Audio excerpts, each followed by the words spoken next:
Welcome to Distinguished Podcast, brought to you by the School of Hospitality Administration at Boston University, where we delve into the art of luxury, the power of innovation, and the leaders shaping the future of hospitality. I'm your host, Arun Upneja, Dean of the School, and today we have a truly special episode lined up. One that'll intrigue anyone curious about the future of luxury hotels. We are honored to be joined by Luigi Romaniello, Managing Director of the legendary Waldorf Astoria, New York. After 7 years of painstaking restoration, one of the world's most iconic hotels is on the brink of a grand reopening, setting new benchmarks for elegance and guest experience. In this episode, we'll immerse ourselves in the world of luxury about the iconic Waldorf Astoria. We'll explore its ambitious new direction and discuss what it really means to redefine luxury in the modern world. So whether you are a seasoned hospitality expert, a real estate aficionado, or simply captivated by the blend of history and cutting-edge innovation, this conversation promises to be a fascinating journey. So let's get started. Luigi, welcome to the Distinguished Podcast. Thank you, Arun, and thank you very much for the opportunity to have me in this conversation. And to be here at Boston University is such a treat, so I'm very honored to be here. Fantastic. Welcome. And, I vividly remember the day it was announced in 2017 that the Waldorf was closing for many years. And I immediately looked up in my database and I found that I had 8 of my alumni working in the Waldorf at that point. So, of course, I immediately called them up and I said, okay, what help do you need? They said, Hilton has been very kind and generous and very open. So it was great. They all got good positions. But now that the opening is in sight, and we are thrilled to reignite this relationship between our school and the Waldorf, which we have built over the many years. Many of our students have found opportunities and they've built the foundations of their careers at your iconic institution. So I'm thrilled to continue that legacy with you, Luigi. Thank you so much, Arun. I appreciate that. And I do see that as because we're ushering a new era for the Waldorf Astoria in New York, right? And it goes really well with the new spirit of the graduates, the seniors. They're full of ambition and they want to join an incredible opportunity. And I think I'm also here to also see if some of them are willing to come to us, So there is also a little bit of an agenda on my part, to try to get some of your students to come over and be at the Waldorf. I'm sure there's going to be no such issue. Okay, so let's dive right in. I know that the Waldorf has undergone a $1 billion multi-year renovation since its closure in 2017. And I know that a part of the historic guest rooms were converted into luxury condominiums. So can you walk us through the vision behind this transformation and some of the standout features that blend the hotel's iconic history with modern design? It has been an incredible journey and an incredible commitment, of course, and yes, it has been 7 years in the making, but I would have to tell you, we went from 1,400 room, imagine a 1,400 room hotel, to basically 375 rooms and 375 residences. So basically half of the inventory, meaning that, attention about, the detail, the size of the rooms they're much bigger right now. And so all of that are going to make it for a real special reopening. One thing that people don't realize though is that it's not just a reopening as if like a normal renovation. This is a complete restoration project. I mean, it is, and coming from the old world, coming from Rome myself, I have a certain appreciation to see, when you have all this, people coming through in the artists that do the trade very well, whether they are working with plaster or metal and looking at all the detail of reliving all the frescoes that we had. We have fresco from the 1894 when the original Waldorf Astoria used to be, where the Empire State Building is now, at the Torridor Street and Fifth Avenue. Well, those frescoes were moved into the Waldorf of today, and now they've been completely renovated. So it's been just an incredible, meticulous attention to a restoration project. So very, very exciting. I guess the detail is part of the luxury experience, that you have all of these historic frescoes that now you have, you're displaying them in the hotel. So how do the architectural and the design teams navigate this, the blend of old and the new, how do you kind of cater to the taste of today's travelers while continuing to preserve at least some aspects of the No, actually, that's a very good question, because you don't just restore the Waldorf Astoria just, casually. You have to really keep the integrity of the past. And actually, we are very much landmark protected. There is a landmark commission in New York City that guide us into really following all the details of the original Waldorf, which was in 1931, in that particular location. And with that, there has been an incredible commitment from our two designers, Jean-Louis Denois that did the residences, and of course, Pierre-Yves Rochon that did all our hotel in the public areas. Two of them are, they're epic designers, and the way they narrated and the way their vision was, it was to respect the glory of the past and the grandeur and the opulence of the past. So you're going to walk in, you're going to see all of these details coming back to life, but very original the way it was to be in 1931, and yet infuse and blend in a lot of these sophisticated modern touches, contemporary touches, that they are done through the furnishing, accessories and things like that.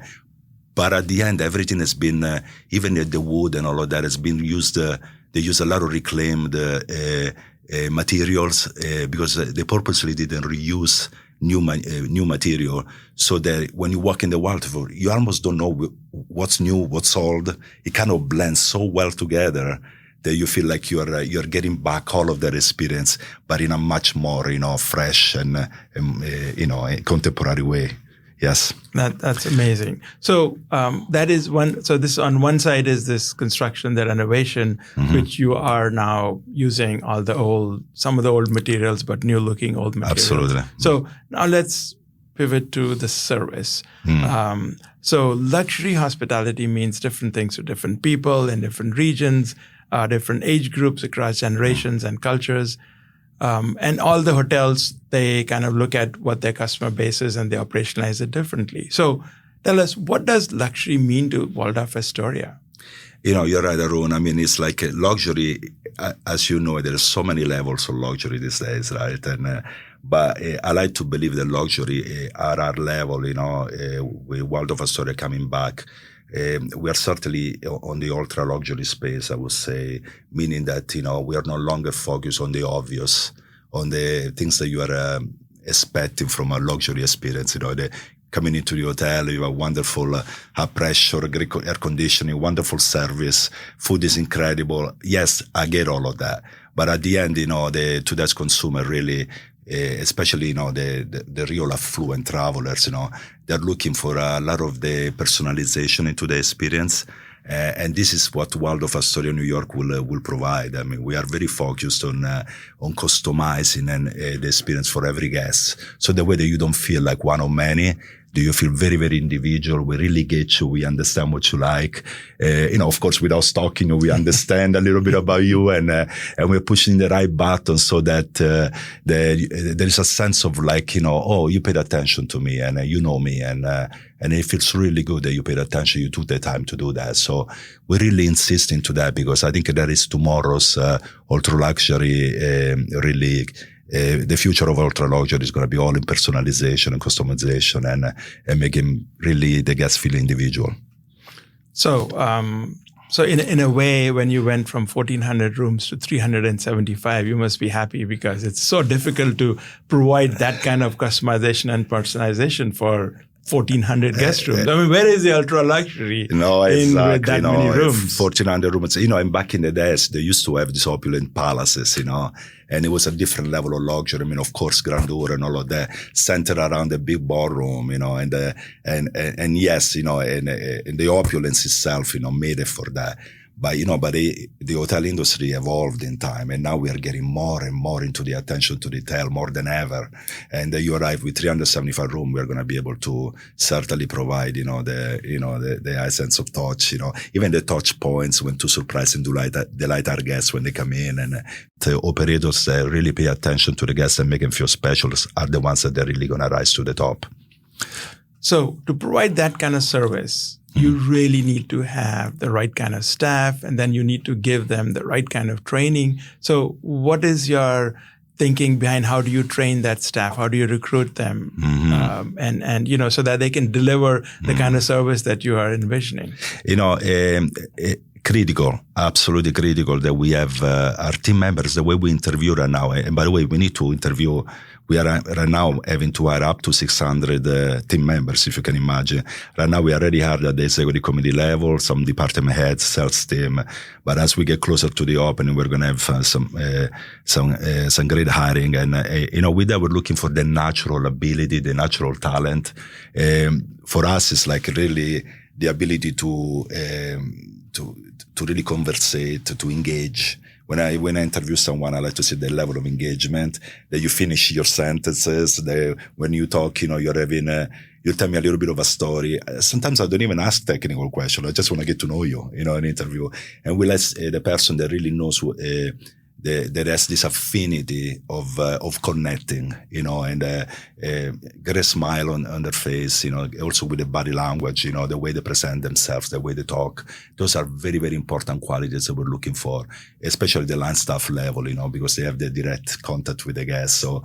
So I get a lot into this engagement. And then, of course, when it comes down to the executive management, we like to see a minimum of experience, in ultra luxury environment, because you have to understand, when you set the tone to be the leader in ultra luxury, you have to also be very innovative and very creative, and you cannot be a copycat and copy whatever other brands are doing. So we like to really lead the way into creating new experiential, experiences that the guests, will really like. And so for that, some of the interview will include like, what are you passionate about? Tell me, even individually, are you a good consumer? I mean, if it's food and beverage, I like to ask, what is your favorite restaurant you like to go to? And tell me about something about your favorite drink, or because to me, what makes a great hotelier is really a great consumer to start with. You have to be really passionate about what you like. And because we have to teach it forward, right? We have to make the guests feel like, oh my gosh, this is the expert. I'm walking into a place where the food and beverage director is an expert, and he's surprising me with the mixology, with the breakfast, with this, because it's special, it's something different. So talent to us is super important. Natural talent, and also some technical and also experienced luxury talent. So I'm assuming you're being very, so like you said, you're being very careful and very selective in terms of your hiring. Yes, we are interviewing, like just for one position, sometimes we find ourselves interviewing like 20, 30 different candidates. Also because, they coined us as the greatest of them all, right? Yes. And this was Conrad Hilton and all of that. And we have, certainly this ambition, to really reset, also the tone for New York City. And a lot of people are waiting for this. So we cannot just open it casually. As you can imagine, we have to have all the talent that really inspires and presents something a little bit different. Like, for example, in room dining, we cannot just do in room dining. Waldorf Astoria, in room dining was invented in the Waldorf Astoria, because we were the first hotel that we had en-suite bathrooms and telephones, full electricity. Believe it or not, back in the days, those were not givens. And the combination of all of that, made it for the GM back in the days. By the way, he's my muse. His name is Oscar Chesky. And this gentleman did so much for the Waldorf DNA, I have to say. And he said, why don't we deliver food into the room, and back then he delivered with a tray. And that's how in room dining and room service was born. And now we're reopening the hotel. I said, do I want to do just a normal in room dining? I don't know. It requires a lot of thoughts, and so we are again to surprise and delight and bring back something different when we reopen. When I used to work at the Taj in Mumbai, yes. There was a time when I worked in the room service. So I'm sad to see the room service in most hotels has disappeared. People just, send stuff up in, disposable containers, and it's just sad to see. So I'm so happy that you're going to be so focused on in-room dining as well. Absolutely. Think about it. I mean, why do we need to restrict, our guests when they're in the room? Sometimes you go into this, into some of the hotels and you have, after 11 p.m. it becomes a smaller menu, and usually you have kind of unhealthy things, burger, club sandwich, whatever that might be. Is that really what you want to eat at 11 o'clock at night or 12 o'clock in the morning? Sometimes you can, but you also have to be intuitive enough to know that clientele is also changing. We're becoming healthier, and especially business travelers, that they come in, they're always on the move. So they would appreciate more if you give them more of a sense of, give me a restaurant experience within the room. And that's what we try to achieve at the Waldorf. So just a few minutes ago, you mentioned that you want to be the leader in ultra luxury segment. Mm-hmm. Now that's a tall statement. New York is full of absolutely fantastic hotels that all want to be the leaders in ultra. So what do you think is going to set you apart in terms of taking leadership role in that space? I 100% respect the brands that we have in New York City. I mean, we have some wonderful hotels, and that's what makes the city so dynamic, and everybody's got the different flavor and style and all of that. Waldorf is the reason why I feel that Waldorf sits in a place on its own is because it really grew up in New York City, right? And it's one of those hotels that is very uncomparable in many ways, and just walking in and just looking at the legacy and all of that, it is a real New York. People sometimes say we want to build a hotel and design a hotel that is very sense of place, right? Well, we are immediately a sense of place New York. It's like a really New York hotel, and with that, the way we are going to deliver the service is to pay a homage to the New York, vibe. And really get a sense of the local vendors, of everything that we can do that is very within, a certain provenance that is nearby. That really is our strategy, so we can stay really truly authentic. For example, our team, the team members in New York are super friendly, and they're super, and they're super welcoming. We're gonna take advantage of that, really get those qualities out during the engagement process. So you're gonna see that our engagement is gonna be at a different level, perhaps than other hotels. So we're gonna insist about how to properly deliver, the communication, and then also offer something above and beyond, because like I said, people expect more than just receiving a service. They expect you to be intuitive enough to give you the next thing that you're not even thinking about, right? So you're gonna see that a lot, the way we deliver that level of service like that. Keep it fresh, keep it moving, keep it active. And hotels that do that very well are the hotels that they're gonna really make a presence in the city. That's when the community comes into your hotel and starts saying, you know what, if you're gonna be in New York City, you need to go Waldorf Astoria in New York City, because there's always something going, the delivery of the service is impeccable.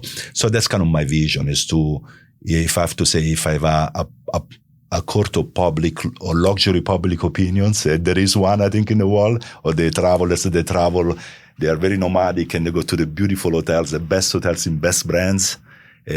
Waldorf Astoria will sit probably at the very, very top, just because of this element of surprise that we're going to give, and this very curated engagement.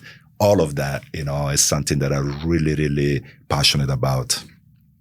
I am so excited about hearing, and I know that there are other tricks up your sleeve that you're not disclosing here. So people will just have to wait until you open to actually experience the new Waldorf. Okay. So I want to, and to follow up on my previous question about New York being the home to some of the most, a lot of the luxury brands, ultra luxury brands.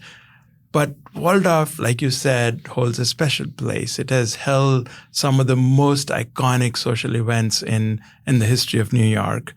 It has hosted world leaders and celebrities and influencers, and if that was such a thing, and royalty as well. Now you've been out of the game since 2017. So what kind of high-profile experiences will you host? And also, do you think Waldorf can reclaim its status as the center of social attraction in the city of New York? Oh, everyone is waiting for this hotel to reopen. I have to say, we like to say that all eyes are on us. I mean, it seems to, and especially the fact that it's taking a little bit longer, the 7 years, and by the way, everything that we have done has been very meticulous. It's not a delay for any negative reason. It was really always with a sense of like, we're going to open when we're going to open, but we're going to open very well, right. And so when sometimes you hear, why you're not open yet, but in reality, lots of attention to detail, and we are insisting that, and even now that we're going to open with an incredible amount of training, an incredible amount of role playing, and making sure all the details are delivered. So after waiting, this time, the guests will come in and will have a complete appreciation for what we have done, right? No, but with that, yes, there is all of this expectation that come from the past, of course. How do you bring it into the present, and I must say that there is we are also going to speak to a different audience as well. As you know, the world has changed. We have new generational, and especially people are getting younger and more successful. And so I can see also Generation Z, and millennials coming into the hotel, enjoying the hotel. So we're also going to talk to them as well. So a lot of the programming, you'll be surprised. You're going to see a new sharp and fresh feel about Waldorf as well. So it's not just about people that loved Marilyn Monroe and back in the past. Yes, we respect all of that. But when you come in, you're going to see a lot of, whether it's the mixology, the vessels that we use, the story that we tell through the drinks, the way we present the drinks, which the bar is a big component for us, right? Sound, fragrance, the look, all of that, you're going to feel like you're transported into this environment that these people really paid attention to all the detail, And New York, the trick for us and really the aspiration is that we want New York to fall back in love with us, because we feel that the hotel really belongs to New York City, really does. I mean, the owners have been there, through the history, and they can borrow it for a little while, but at the end, really, truly, it really belongs to New York. I cannot begin to tell you how many times, I meet people and they know that I'm the managing director. They say, "Oh, Luigi, I know my parents, got engaged over there, or someone had a bar mitzvah over there, or there is always a story with the New Yorkers and Waldorf. There's a love affair for that, to the point that it almost becomes like a gravitational pull. When people come to New York City, there is a gravitational pull toward the Park Avenue and the Waldorf Astoria, because they are so. They want to be there just to be seen and see people, first of all. So you get kind of that level, like, let me go to some place really special and see who's going to be in the lobby. And so we get a lot of that as well. And then once they get there, we have an incredible food and beverage that we are planning. I know there was a press release that was done on this, so I can tell you about this one. I can tell you about. Great. But yes, but we have a wonderful restaurant that is being created by Chef Michael Anthony from Gramercy Tavern. And he's going to be our chef partner. So he's going to retain his responsibility at Gramercy Tavern, but also have a partnership with us and do all the culinary programming for us. And he's going to deliver, a wonderful dinner, mixology, incredible. And of course, a great lunch and also breakfast. So we're going to imagine having a beautiful breakfast also from Michael Anthony, and the reason why I love that is because, he's a very New York homegrown chef, that loves New York, knows the community, knows all the local vendors, and he has this great feel for ingredients, and he insists he designs the menu around the ingredients, really, other than do it the other way around, and I really love that passion, and it really fits in because it's an American New York, and it just matches with what we are doing. We're a very timeless, American New York hotel, so it's going to go really, really well. So I have a feeling that the community is going to come in and they're going to look around and they're going to taste, they're going to drink, they're going to get the engagement, they're going to all fall in love with the Waldorf again. I absolutely love that. You want New York City to fall in love with Waldorf again. That's fantastic. Yes. But you have many celebrities who crave exposure, who crave attention, and they want the world's eyes on them. Yet there are many others who are very reticent about exposure. They would just want to quietly stay in the sidelines. So how do you balance these two conflicting desires of your guests? You have a lot of great questions to that. That's a good one too. No, and I'm tuned into that because, as you know, New York is also, there's a lot of attention to hotels like ours, these palace hotels, and they do bring a lot of people from the community to come in. And some of them just want to come in and take a picture and it becomes kind of like, like that. But in reality, we need to strike the right balance of making everybody feel welcome. To me, as an operator, it's very important for me that the community feels very comfortable with us. They don't feel like you come in and all of a sudden you feel like you're a burden to the hotel. At the same time, we do want to also protect, the experience for our hotel guests that stay over there and they committed to a stay. And especially, like you say, the more distinguished, they were perhaps more public figures, they don't want to have that table on the corner, right?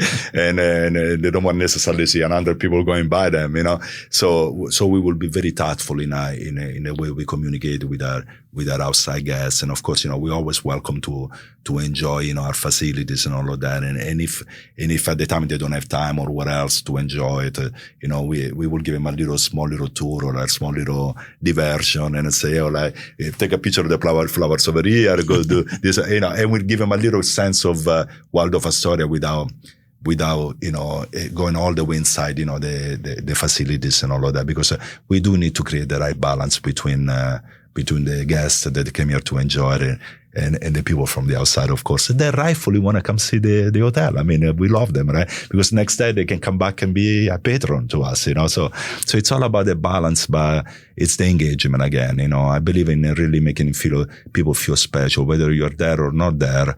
Just be respectful and be, friendly and be cordial. Okay, so I want to move to this new element of the Waldorf, which is the Waldorf Astoria residences. Mm-hmm. In the old days, before the renovation, there used to be apartments in the towers, and I've stayed in some of them, gorgeous places, and pretty large for a hotel rooms. I'm sure you had some long-term guests there as well. But how do you, so there are permanent residents and they have their lifestyle, and you're also catering with amenities to the hotel guests. So how do you balance these two competing demands, and are you going to have some exclusive amenities for the guests versus the residents, some exclusive for the residents? So how do you kind of balance these two different groups of customers that you have? No, that's so important because, and actually I really love the way this was developed, Waldorf Astoria New York, in a way that our ownership and brand really came in together, and they wanted to make sure that we didn't have any really a feel of separation between residences and hotels, because, oftentimes, you buy into a residence, but you really, because it's branded differently, or because it's kind of sometimes kept as separate from the hotel. So when you have a resident owner, you feel almost like, you got to tiptoe throughout the hotel, or you don't have the relationship, right? With us, we wanted to make sure that everything is branded Waldorf Astoria New York, and everything is managed by Waldorf Astoria New York, from Hilton, from us. So with that, it will give me the direct access to the residents. So everything that we are designing, everything that we are creating, we're always including the residents in it, the programming. For example, doorman, concierge, all of the positions that we do, those are all our employees, all our team members. They're all going to be uniform the same way we are, with the same beautiful wardrobe, with great engagement. And also, the residents will benefit as well from the hotel amenities, but also from their own amenities. I mean, we have 2 stories of amenities, just 2 entire floors, two floors, and they're full of this delightful kind of areas, including a private swimming pool, fitness center, bar, even billiard room, massage rooms. So you have all this activation that we can create for our residences. So what I love to do when a resident comes in and moves in, I like to introduce him to my executive chef, to my head concierge, my director of food and beverage, myself, we go out and meet them. We have a little lunch together. So he will have access, he or she will have access to the core team that we can provide the experiences to them, because I really want them to feel like part of the hotel, and I'm going to be nurturing the relationships very, very much. So not only you're buying into an investment when you stay at the Waldorf, but you're also buying an incredible lifestyle. Fantastic. So I want to just, last question before then I have some other fun questions. No worries. But for the Waldorf Astoria has been part of the Hilton family for a long time. Mm-hmm. So what kind of benefits do you derive from being part of the Hilton family? And what does Hilton get from the Waldorf Astoria? Well, I'll tell you, it's a very exciting time for Hilton, very exciting, because Waldorf Astoria, without the greatest of them all for the last 7 years, has also been growing as a brand. Right. So we have some incredible destinations throughout the world. I mean, I was just in the Middle East and I visited 4 Waldorf Astoria within Doha. Spectacular, probably. Kuwait, incredible. I mean, Dubai, the IFC, and the Palm, so 4 probably within, an hour flight from each other or an hour drive from each other. And it's just incredible, how the brand is really, really taking off as an ultra luxury, proposition, And now with the Waldorf Astoria coming back on board in New York, Hilton sees this almost as a new era, not only for New York City, but also for the brand of Waldorf Astoria. And so there is this ultra luxury component that we're going after now, and we have a lot of interest on new developers and all of that. And this is going to be a business card for us, the location in New York. And as you know, everybody's going to stop by over there and see it and take note of how detailed oriented we are. And so the future of Hilton in the ultra luxury space is here and is coming. And it's starting right when we open the hotel, It's going to be a new era for Hilton. And Hilton provides a lot of support. I must say that incredibly, the infrastructure of Hilton, in all the senses, whether it's food and beverage to sales and marketing, we have a really great bandwidth, and I'm having a really wonderful relationship with all my corporate people, and they all want to come in and help because it's such an incredible undertaking, Amazing. Okay, so now we wrap up and let's shift gears a little bit and have a little bit of a fun. Yes, let's do it. We've talked about luxury and leadership. Now we get to know you a little bit. So you've had an extraordinary career working with some of the most luxurious hotels in the world, and now you are at the helm of the Waldorf Astoria.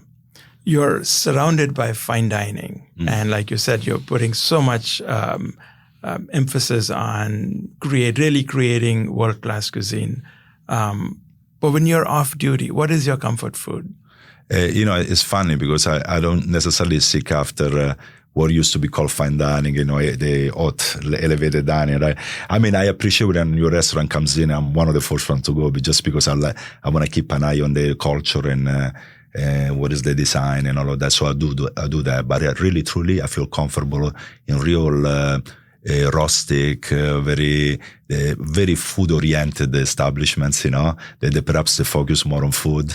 Even though the presentation, yes, it's good. It's good, but it's true, it's honest. But the ingredients are fantastic. Sometimes you buy so much into a decor and all of that, but but the food needs to come through. I'm focused on the food and the service as well. Yes. I'm going to push you. Give me the name of a dish. Oh, my goodness. Oh, my God. You can't escape by all of these words. Give me the name. I better not. New York is so competitive. Okay, I'll tell you. The Gramercy Tavern. It is one of my favorite. I'm not just saying that because Michael Anthony is working with us, but I respect his vision. And especially on the bar area, you walk in there on the bar, again, it's very laid back. You don't feel like it's pretentious. But when the cuisine comes to you, oh my gosh, it's like the best seafood, the best meat, the cheeses. He knows exactly where everything comes from, And to me, that is why I would pay top dollar for. If for somebody that took the time to do the research and then offer it to you. I did all the work. I did all the research. And I'm going to give you the best of my knowledge and I'll put it on the plate for you. And that's for you. To me, that's rather than just do another recipe and put it together in a fancy restaurant, Also, I have to be honest with you. I also respect, Daniel Bolud is a wonderful culinarian in the city. I have a great relationship with him. I did a restaurant, when I was at Rosewood, Bahamar. I can say that. Great culinarian and he's always ahead of himself. I really, really enjoy working with him as well. There's a lot of culinarians, out there that really I respect. But Michael is going to be my guy. That is fantastic. Now, people listening are going to be very curious. Yes. If I'm going to push you any further, and I am. Now, let's just say that this is a Sunday, and you're not going to work, and you're home, and you're hungry. You need to cook one dish. What will that be? Oh, my goodness. Yes. Okay. Well, no, I like this. look, if you just, during lunchtime, I'll probably make me a nice plate of pasta because it's you're Italian. Yeah. I was looking for that answer. The pasta is the one. It is one of those things that it's always going to stay with me. But it has to be lunchtime. I don't know if I want to do it at dinner time. Okay. But I just signed up for I've been training for the New York Marathon. Oh, wow. So I'm going to actually be running the marathon in November 3rd, for City Harvest, which is a great, fundraiser. And with that, I started eating a little bit more pasta, so I have a little bit more reason to eat pasta now. so yes, I'm a nice plate of pasta. Nighttime, probably I'll keep it a little bit healthy. I would do a little fish or a grilled chicken and things like that. Excellent. Yes. Excellent. Okay. So if you could escape for a leisure trip right now, where would you go for a bit of relaxation? I say remote and adventurous. I have this vision of, lately what I've been craving is to do an action adventure trip whereby you do something that kind of pushes yourself. Like, for example, go to the Kilimanjaro and climb it, and then after that, you check in into a 5-star hotel. Okay. And after you're tired, your muscles are sore, and you're like that. Then you have all the 5-star beautiful spa, and you just relax, you enjoy, and it becomes even 3 times better, right? So you have that sense of accomplishment and the sense of relaxation. Because to be honest, there's so much I can relax. Because I'm always active and all of that. Even after 2-3 days, I'm like, okay, I need to explore, I need to discover, I need to feel alive, and I enjoy remote destination more than the predictable destination, I would say. Luigi, it has been a pleasure having you on the show, on the podcast. Thank you for giving us a glimpse into your world and sharing exciting insights about the Waldorf. I'm sure our listeners can't wait to see the new era of the Waldorf. I know I can't wait to see either. So we look forward to the grand reopening, and all the best for your marathon, for your Kilimanjaro climb, as well as the grand reopening in late spring. You're so sweet. Thank you very much. And by the way, when I say New York friendly, I'm also Boston friendly, okay? It's not too far away. Okay, so please come on down, and thank you for the nice welcome. And I would love to show you in due time the splendor of, let's call it the new Waldorf, or the reimagined Waldorf. It's an evolution, I would say, but it will be the greatest of them all. Fantastic. We look forward to it. Okay, thank you. And thank you everyone for joining us today. Special thanks to the team who produces this podcast, Mara Littman, Andy Halleck, and the entire team at Boston University School of Hospitality Administration. To keep up with distinguished podcasts, be sure to subscribe wherever you listen to your favorite podcast. You can also learn more about our undergraduate and graduate programs at Boston University School of Hospitality Administration by visiting bu.edu/hospitality.